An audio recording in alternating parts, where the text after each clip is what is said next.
Adam Silver says fans who can't afford streaming services to watch NBA games can still watch free highlights, calling the NBA a highlight sport. Obviously, kind of getting around the question that many fans are having, and that is, why is it so expensive to watch my team play? This is a really embarrassing comment, and the bad PR and the bad media for Adam Silver has taken off. I'll give you the first word on this.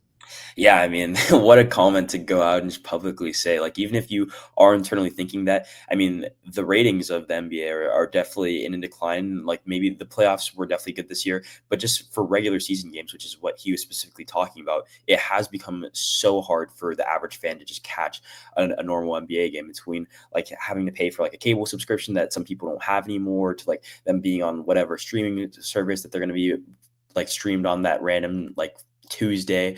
Like it definitely is unfortunate how and then like just NBA TV has always been like a little bit of a wash with how they do that. Like it's just always super unfortunate. Like I just don't understand how you can like publicly like not try to address the issue any better than that, and just say, oh, like our fans are like they'd rather catch it in highlights anyway. Like that's just simply not like it could be the case for some people, but like it's not addressing the issue at all. Like the issue in hand is that it's significantly harder than it's ever been to watch an average NBA game. And your solution to that is saying that your fans can just watch highlights anywhere. Well, like, yeah, that's not the issue. And it's like kind of upsetting from an average fan to hear that. And it's just, it almost comes off as a little bit insensitive, and especially because the league is at a better space than it's ever been in terms of like media rights deals, and they're signing like 300 billion or whatever the number is, it's floated out there with media contracts, and it just makes it so much worse for the average fan. And I think that this could have some ramifications in like the very near future when the ratings get worse and worse and these deals start to change up a little bit. The ratings thing is interesting. I don't have the numbers right in front of me. I know that some of it they almost can't control. If you have OKC versus Indiana in the finals, like you're not really going to be able to control who tunes in and stuff like that. And then some of the stuff that comes, outside of basketball, like I don't know if that actually affects it, but you mentioned like the product itself is really good. This has the league has so many different things going for it. Amazing storylines, these midseason trades that kind of took over the sports world after towards the second half of the season last year. The playoffs just being so dynamic and good. Like the product is it's great. Why is this a problem to be able to watch it?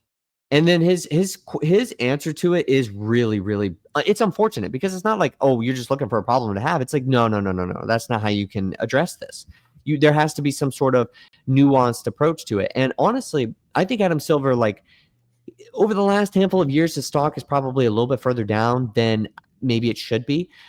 He hasn't been perfect, but I feel like he's been probably the best commissioner in sports. Like I know the NFL is rocking and rolling, and you can say whatever you want about Goodell, but like I feel like with Adam Silver at the helm, like the NBA is a very well-oiled machine and they function well. This makes me question maybe where we're headed. Is that's not good for the league. That's not good for the players. Because if the fans don't like it, like that's going to come back to bite you. Yeah, no, I mean, I just don't really see how you can go out there and make these comments in like any like regular like general headspace. Like I don't understand where these comments like really come from, just because it doesn't like it just doesn't. It's one of those things where you might think it, but it just doesn't make any sense to say out loud. And you can see the backlash. Everybody like everybody's responding in waves to these comments. So it's just like, sure, like that there is a huge audience for highlights, but like it's just like the question was very targeted and very like it's a very direct question. And just the fact that it's like skirted around by like saying like, oh, well, our fans like watching the highlights. Well, yes, there is a portion of the fan base that will only watch the highlights and like does like watching highlights, but like it also is like some people can only watch the highlights now because it's just such an expensive product to watch if you want to watch generally.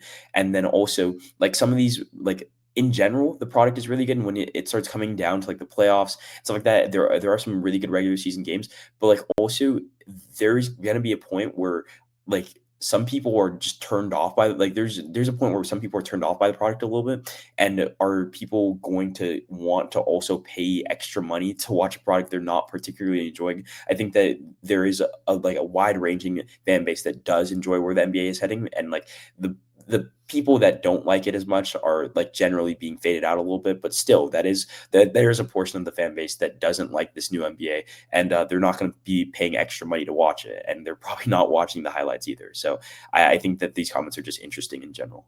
Social numbers are great, but isn't where this league truly makes its money those TV rights deals? And don't you want every single person like tuning in, like to try to at least get them into the door? It just feels like there's too many blocks. And this is supposed to be like the dead part of the NBA. And they've had now the Kawhi Leonard story, which kind of sucks. And Adam Silver also said he had no idea that was going on. And then this. Why are we dealing with?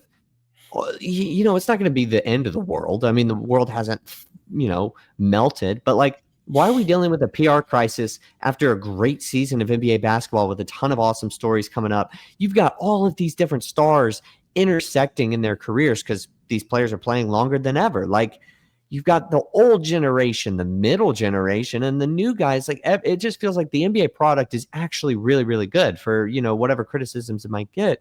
Why are these the two stories that pop up in September? There's no need for it. If you're going to have 4 or 5 stories for the month because the NBA's, kind of on the back burner for right now, at least have it be something that's remotely positive. This just seems bad. I'm not trying to have him go up here and lie, but this is a dangerous spot too. I also don't think this is the right direction for the league. Like, going back just for a second, the money aspect here, the TV deals, people get desensitized to the highlights. If they watch that all year and they don't get access to these full games, not only I think will they be less invested, they'll be less interested in the product when it turns right back around and the playoffs come and you want to see the whole game. And then you're kind of like, like I feel like either I've seen it all or what's going to happen, or I'm not invested because I haven't been able to watch these people. You also say it's a highlight sport, just watch the highlights. Some people just simply will then not watch the highlights, which is also Yeah. another part of this. That's a terrible thing.